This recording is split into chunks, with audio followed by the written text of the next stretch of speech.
नमस्कार, मी विलास आव्हाड. आपण पाहताय A9 एक्सप्रेस.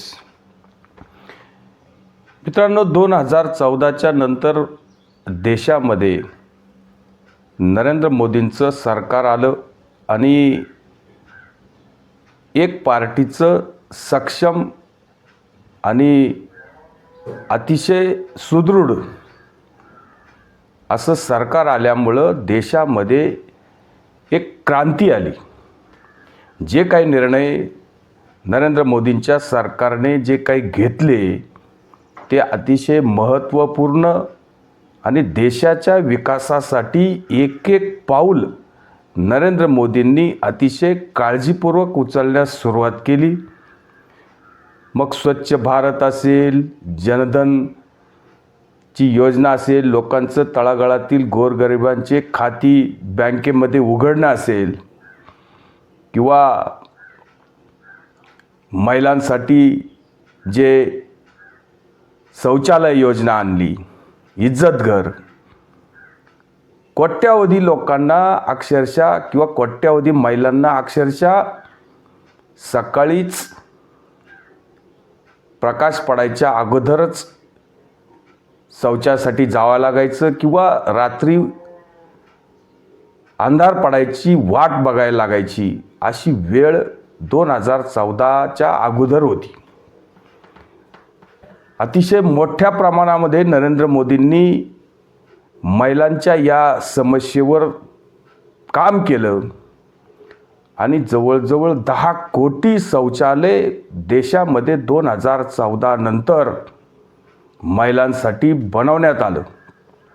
आता तसा पाहिला तर हा मुद्दा खूप काही राजकीय होत नाही.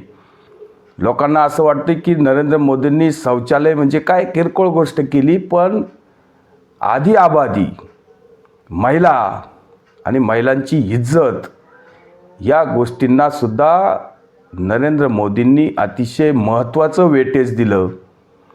आणि महिलांची इज्जत आणि महिलांचा सन्मान, महिलांसाठी जी योग्य वागणूक 2014च्या अगोदर मिळायला पाहिजे होती ती महिलांना अक्षरशः मिळाली नाही. ती नरेंद्र मोदींच्या या 2014 नंतर आलेल्या या सरकारने द्यायला सुरुवात केली. मग आता मोदींच्या बाबतीत आता मग गॅस असेल, मग त्याच्यामध्ये जे लोकांना, महिलांना, गोरगरीब महिलांना अक्षरशः लाकडं वगैरे जाळायला लागायची, जंगलामध्ये जंगलतोड व्हायची आणि धुरामध्ये महिलांचे डोळे जायचे. वेगवेगळ्या प्रकारचे आजारसुद्धा महिलांना या लाकडांच्या वर स्वयंपाक करताना जायचे, त्रास व्हायचा. ही समस्या पण अतिशय मोठी होती, ती सुद्धा नरेंद्र मोदींनी हाताळली. आणि उज्ज्वला गॅससारखी ही योजना काढून नरेंद्र मोदींनी त्याच्यावर सुद्धा तोडगा काढला आणि जवळजवळ 9 कोटी उज्ज्वला गॅस कनेक्शन आजपर्यंत मोदी सरकारने गोरगरीब महिलांना दिलेले. त्याचे रेटसुद्धा कमी आहे. इतर लोकांना आणि उज्ज्वला जे कनेक्शन आहे त्यांना मोफत गॅस देण्यात आला. आणि आताही सुद्धा सामान्य इतर ग्राहकांपेक्षा त्यांना कमीत कमी 200 रुपयाची बचत त्यांची सरकारमुळे होते. आणि एक डिजिटल क्रांतीसुद्धा देशामध्ये आली. मग UPIच्या माध्यमातून पेमेंट असतील किंवा नोटबंदीनंतर जी काही मोठ्या प्रमाणामध्ये आपल्याकडं UPI आलं, मग फोनपे असेल, गुगल पे असेल, सगळ्या जे काही कोडवर आज आपण बाजारामध्ये कुठल्याही दुकानात गेलो, आपल्या खिशामध्ये 1 रुपया जरी नसला तरी आपण आपल्या बँकेच्या या सगळ्या UPI मार्फत आणि ह्या सगळ्या ॲप्स मार्फत आपण आपलं पेमेंट करू शकतो. अगदी 1 रुपयासुद्धा आपल्याला खिशात ठेवण्याची गरज नाही. अगदी भाजीपाला घ्यायला आपण गेलो आणि 2 रुपये द्यायचे असतील तरी आपण UPIच्या माध्यमातून देऊ शकतो. खरं तर या UPIवर किंवा या डिजिटल क्रांतीवर जेव्हा नरेंद्र मोदींनी अशा प्रकारचे खाती उघडली आणि हे डिजिटल क्रांती करण्याचं ठरवलं, नोटा बाजारातून कमी केल्या, नोटबंदी, हा सगळा इतिहास आपण 2016पर्यंत जर गेलो तर नरेंद्र मोदींना फार मोठ्या टीकेला आपल्याला सामोरं जायला आपण बघितलं. कारण मोठ्या प्रमाणात जे नोटा आपण बाजारामध्ये बघत होतो, याच्यामध्ये नकली नोटांचा बाजार, आता अक्षरशः पाकिस्तानचं सुद्धा कंबरडं मोडलं आहे. पूर्वी आपल्याकडे ह्या नोटा असायच्या, मग 1000, 500च्या, 2000च्या, मग याच्यामध्ये अनेक प्रकारचं नकली नोटांचा छापखाना जवळजवळ पाकिस्तानमध्ये चालायचा आणि या पाकिस्तानच्या नोटा देशामध्ये खपल्या जायच्या आणि बाजारामध्ये एक चलनाचा फुगवटा झाला होता. आपल्याला समजतच नव्हतं की ह्या नोटा खऱ्या की खोट्या.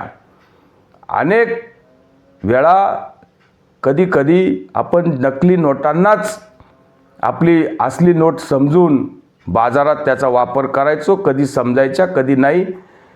या सगळ्या गोष्टींवर रामबाण उपाय 2016मध्ये जी काही नोटबंदी आली, त्याच्यानंतर डिजिटल क्रांती झाली. देशामध्ये मोबाईलच्या कंपन्या वाढल्या. 2014च्या अगोदर मोबाईल कंपन्या अक्षरशः भारतामध्ये 2 होत्या. आज 200पेक्षा अधिक मोबाईल कंपन्या आहेत. आपण आज मोबाईल निर्यात करू शकतो. आपण कुठल्याही देशावर आज अवलंबून नाही. नाहीतर आपण पूर्वी चीनचे मोबाईल घ्यायचो, बाहेरच्या देशातले मोबाईल आपल्याकडं यायचे आणि भरमसाठ पैसे आपल्याला देशातून बाहेर द्यावा लागायचे. ती परिस्थिती आज राहिलेली नाही. आपणच मोबाईल निर्यात करू शकतो अशी परिस्थिती आहे. यावर राज्याचे उपमुख्यमंत्री देवेंद्र फडणवीसांनी डिजिटल क्रांतीबद्दल आपले जे काही उद्गार सांगितले. डिजिटल ट्रांजैक्शन में भारत ने इस प्रकार से आज एक उड़ान ली है कि पिछले साल डिजिटल ट्रांजैक्शन में भारत ने चाइना को पीछे छोड़ दिया. अब दुनिया में in the entire world highest digital transaction करने वाला देश कोई होगा तो हमारा भारत देश है. और मुझे याद है कि जब मोदी जी ने हमारे यहाँ यूपीआई वगैरह शुरू किया था, डिजिटल ट्रांजैक्शन की बात की थी, तो चिदम्बरम जी ने एक स्पीच दिया था. और चिदम्बरम जी ने स्पीच दिया था और कहा था ये क्या आप डिजिटल ट्रांजैक्शन की बात करते, ये कोई ठेले के ऊपर कोई सब्जी वाले के पास कोई जाएगा तो थोड़ी डिजिटल ट्रांजैक्शन हो सकता है, उसके पास थोड़ी पीओएस हो सकता है, उसके पास थोड़ी बिजली हो सकती है. लेकिन उनके भाषण के 6 साल बाद की स्थिति ऐसी है, आप छोटे से छोटे दुकान में चले जाओ, सब्जी वाले के पास चले जाओ, चाय वाले के पास चले जाओ, आज चाय वाला भी डिजिटल ट्रांजैक्शन कर रहा है और डिजिटली पेमेंट ले रहा है. और मुझे तो एक वीडियो देखने को मिला, एक पुणे में ऑटो रिक्शा चलाने वाला, उसने एक इंटरव्यू दिया. उसने कहा मैं तो सारे पेमेंट डिजिटली लेता हूं. और उसने कहा इससे मुझे फायदा ये हुआ, पहले दिन भर में पैसे कमाता था तो जेब में पैसे रहते थे तो रात को लगता था थोड़ी शराब पी लूं, थोड़ा कुछ खर्चा कर लूं, पैसे घर नहीं जाते थे. अब पैसे बैंक में जाते हैं और बैंक बैलेंस, ऐसा एक मैसेज आता है कि आज इतना बैंक बैलेंस बढ़ गया, तो दिल को बड़ा अच्छा लगता है और ऐसा लगता है विड्रॉ ही नहीं करूं, मैं उस पैसे को रोक रोक कर वहां पर रखूं और उसमें से मेरे परिवार को मैं कोई ना कोई अच्छी एक जिंदगी दूं. ये जो परिवर्तन इस देश में गरीबों के, आम आदमी के जीवन में डिजिटल ट्रांजैक्शन के माध्यम से मोदी जी ने लाया है, ये मैं ऐसा मानता हूं कि एक नए भारत की ये संकल्पना है. मोदींच्या या 10 वर्षाच्या यशस्वी कारकिर्दीमध्ये यूपीआय सारखं हे जे अतिशय महत्त्वाचं पाऊल आणि यामध्ये सक्सेस झालेलं बाजार आणि लोकांच्या अडचणीसुद्धा अतिशय साध्या साध्या गोष्टीने सोडवल्या जातात. तुम्हाला बँकेत सुद्धा कमी वेळा जावं लागतं, बँकेच्या लाईनमध्ये कमी वेळा उभं राहावं लागतं, कोणालाही पैसे कुठल्याही स्टेशनला पाठवण्यासाठी आपल्याला प्रवास करावा लागत नाही किंवा कोणाकडून पैसे घ्यायचे असतील तर त्याच्याकडे जाण्याची गरज येत नाही. लोकांना आपल्याकडे येण्याची गरज येत नाही. आपण एक फोनवर सांगू शकतो की मी तुम्हाला आता पैसे जमा करतो. एक क्लिकमध्ये आपण पैशाची देवाणघेवाण करू शकतो. आपला प्रवास वाचला, आपला वेळ वाचला. आणि वेळ आणि प्रवास वाचण्यासाठी काही आपल्याला पैसे खर्च करावा लागायचे. मग पेट्रोल असेल, डिझेल असेल, अन्य दिवसाचा वेळ आपल्याला जो लागायचा, काही ठिकाणी आपल्याला पैसे कोणाचे पोच करायचे असतील तर आपल्याला प्रवास करावा लागायचा. हे सगळं डिजिटल माध्यमातून आज जे काही देवाणघेवाण पैशाची होते त्याच्यामुळं लोकांचा वेळ तर वाचलाच, पण लोकांची आज बचत होते, पैशाची बचत होते. आणि यातून होणारे मोठ्या प्रमाणामध्ये चोऱ्या असतील, दरोडे असतील. मग आपल्याकडं आपण लाखो रुपये घरामध्ये आणून ठेवायचे, त्याचे कोणीतरी हिअरिंग करायची, रात्रीच्या आपल्या घरी दरोडा पडायचा, चोऱ्या व्हायच्या. आज तशी परिस्थिती राहिलेली नाही. आपल्याकडं कोट्यावधी रुपये असू शकतात पण ते घरी नाही, आपल्या बँकेमध्ये असतील, सुरक्षित असतील आणि आपण त्याची देवाणघेवाण आपण अगदी एका क्लिकमध्ये करू शकतो. याच्यासाठी ही डिजिटल क्रांती अतिशय महत्त्वाची होती आणि ते अगदी चांगलं झाले. मग चोऱ्या तर कमीच झाल्या, पण याच्यामध्ये जे काही नकली नोटांचं रॅकेट होतं याच्यावर कोट्यावधी रुपये कमवले जात होते. आणि याच्यासाठी जे काही परदेशामध्ये बसलेले माफिया आपला व्यवसाय चालवत होते आणि देशामध्ये अशा प्रकारे नकली नोटांचं रॅकेटसुद्धा नरेंद्र मोदींनी अक्षरशः त्यांचं कंबरडं मोडलं. ही यशस्वी झालेली ही जी काही डिजिटल क्रांती आहे आज ही वाखाणण्याजोगी आहे. आणि या क्रांतीला अतिशय मोठं करण्यामध्ये फक्त नरेंद्र मोदींनी जे काही पाऊल उचलले ते अतिशय महत्त्वाचे. मग आपल्याला लाईट बिल भरता येतं, आपल्याला फोन बिल रिचार्ज मारता येतात, कुठल्याही गोष्टी कुठेही असं करून राहण्याची गरज येत नाही.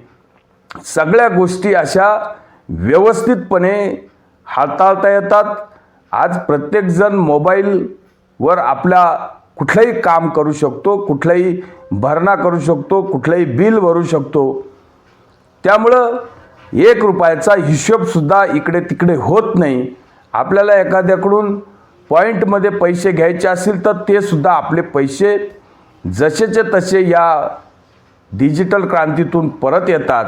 आणि आपल्याकडं जो काही फोनचा डाटा आहे, सुरुवातीला आपल्याला 1 GB अक्षरशः महिन्याला किंवा 1 GB खरेदी करायला, डाटा खरेदी करायला 250 रुपये लागायचे. आज आपण 250मध्ये किंवा 250 रुपयामध्ये 1 महिनाभर नॉनस्टॉप डाटा आणि किती फोनवर बोला, इतकं स्वस्त मोबाईल नेटवर्किंग, मोबाईल डाटा भारतापेक्षा दुसऱ्या कुठल्याच देशात तुम्हाला मिळणार नाही. ही सुद्धा एक डिजिटल क्रांती आहे. यातून स्पष्ट होतं की सक्षम नेतृत्व आणि लोकांप्रती प्रामाणिक असलेले नेतृत्व देशासाठी काय करू शकतात हे नरेंद्र मोदींनी अगदी चांगल्या काम करून हे 10 वर्षाच्या वेळामध्ये दाखवून दिलं. हेच आपल्याला सांगायचं होतं. तुर्तच थांबतो. व्हिडिओ आवडला असेल तर लाईक करा, शेअर करा. धन्यवाद.